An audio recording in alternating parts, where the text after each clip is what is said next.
Hello friends, आप लोग का स्वागत है मेरे मोटिवेशनल वीडियो में। और आज हम बात करेंगे मेडिकल के बारे में कि जिन बच्चों को मेडिकल जैसे डेटा वेरी यानी डॉक्यूमेंट वेरिफिकेशन में किसी भी बच्चे को बाहर नहीं करेगा, यानी कि जब तक कि वो फ्रॉड नहीं होगा, यानी 100% बच्चे वहाँ क्वालिफाई कर जाएंगे, उसमें ठीक है। नहीं कागज़ है तो उसको कागज़ लाना होगा, बनाना होगा, वो भी ठीक है।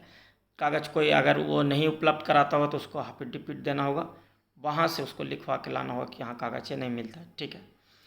अब बात मेन कन्फ्यूजन है जो बच्चे को मेडिकल के लिए कि मेडिकल क्वालिफाई करेंगे, तो जो बच्चे डॉक्यूमेंट वेरिफिकेशन तो कर जाएंगे, मेडिकल भी अगर कर गए तो आपका नौकरी 100% है, पैनल में नाम आ जाएगा सभी लोग को।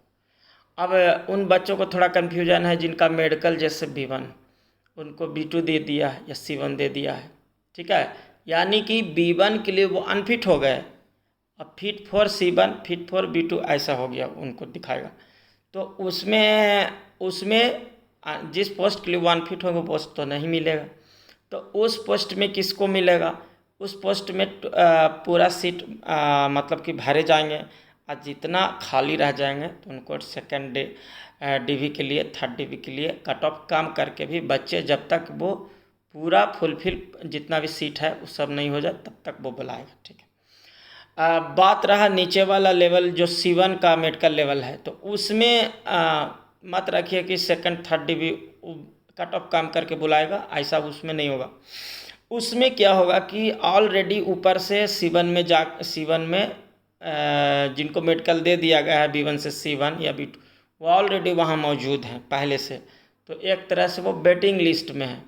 यानी कि आप ऑलरेडी पहले से जिनका C1 में फर्स्ट में रिजल्ट हुआ है और सिर्फ C1 ही उनका पोस्ट के लिए था और उसने दिए हैं, तो उसमें जितने बच्चे रहेंगे अवेलेबल पहले उनको सारा का हो जाएगा, ठीक है। C1 अगर वो मेडिकल डॉक्यूमेंट वेरिफिकेशन पास किए तो उन सबका पैनल में नाम। अब उसमें कितना सीट खाली रहता है, ठीक है।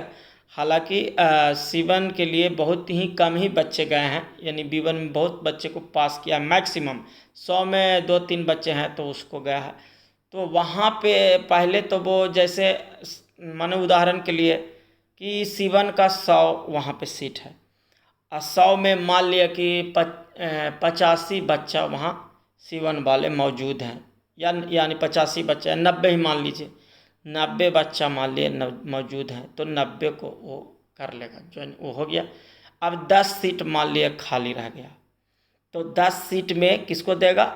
जो ऊपर से आया है, ठीक है, B1 से C1 मेडिकल में आया है, नीचे वाला में आया है, तो उन लोगों को 10 सीट उनको नंबर के अनुसार देगा, जिनका मार्क्स। अब मान लिए कि C1 में आने वाला ऊपर से 10 बच्चा है तो 10 का हो जाएगा, ठीक है। तो यहाँ पे किस्मत का खेल हो गया कि अगर जितना सीट खाली उतने बच्चे हैं तो वो तो दूसरा नहीं बुलाएगा, इन्हीं लोग को एडजस्ट कर देगा, सबका नौकरी हो जाएगा। अब मान लिया कि 10 सीट खाली है, 12 बच्चे हैं, 15 बच्चे हैं, तो वो एडजस्ट कितना होगा? 10 ही करेगा। उसमें मार्क्स के अनुसार कैटेगरी वाइज जो मार्क्स रहेगा, मार्क्स के अनुसार वो वहाँ फुलफिल करेगा। जिसका मार्क्स ज़्यादा रहेगा उसको पहले लेगा, जिनका कम रहेगा उनको बाद में लेगा। लास्ट में जो बच जाएंगे वो फिर वेटिंग में ही रहेंगे, अगर फिर खाली होगा तो उनको भी ले लेगा, ऐसा बात नहीं। तो ऐसा है, लेकिन वहाँ पे किस्मत का खेल आपको चालू हो जाएगा, आपके साथ लक होना चाहिए। और रेलवे बिल्कुल इस बार क्या पूरा मूड में है, 100% सीट फुलफिल करेगा। अगले वैकेंसी के लिए इसमें से कुछ भी नहीं ले जाएगा, ठीक है। अगला जो वैकेंसी आ रहा है वो जल्द ही देखने को मिलेगा, उसमें इसका पोस्ट ऐड नहीं करेगा, इसमें टोटल फुलफिल करेगा, चाहे आपको second DV, third DV, fourth DV जितना देना पड़े उसको देगा और पूरा क्लियर करेगा, ठीक है फ्रेंड्स। और भी कोई अगर आपके मन में डाउट्स हो, कोई ऐसा कन्फ्यूज़न हो तो ज़रूर पूछिएगा, मैं कोशिश करूँगा अपना स्तर से जवाब देने का कि हाँ भाई। आप कमेंट सेक्शन में मैं मैक्सिमम बच्चे का कमेंट का रिप्लाई देता हूँ, मुझे अच्छा लगता है, क्योंकि बच्चे को अगर कुछ उत्सुकता है तो उसको ज़रूर बताना चाहिए, बोलना चाहिए, ठीक है friends. Thank you so much. मिलेंगे अगले वीडियो में। अभी तक के लिए बहुत बहुत धन्यवाद। जय हिंद, जय भारत।